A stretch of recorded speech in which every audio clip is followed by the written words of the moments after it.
Man is sentenced for the fatal shooting of a mechanic inside a collision repair shop in Rochester last September. So the same defendant also pleaded guilty to rape a few months prior. Well, today he answered to those charges. Here's Natalie Kutchko.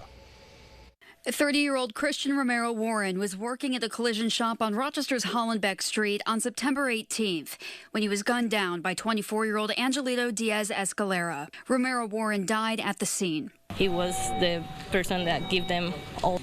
He was working, like he was just there doing nothing bad to anybody. Why you have to end his life this way? You know, nobody deserved this. The victim's family says Romero Warren was working to provide for his two children. Police say an ongoing dispute led to that shooting. Diaz Escalera also pleaded guilty to the rape of a young girl in Rochester that summer. According to prosecutors, he was a friend of the family and permitted to stay at their home.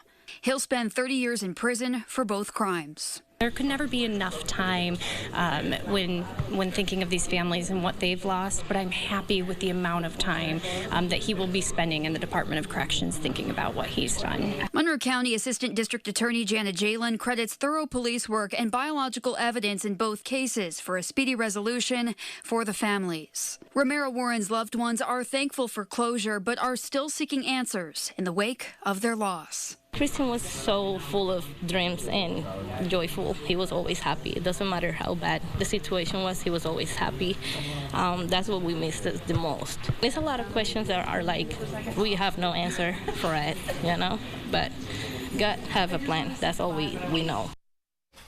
Now, prosecutors could not exactly elaborate on what that motive was for the deadly shooting. Meantime, both sentences will run one after another for a total of 30 years.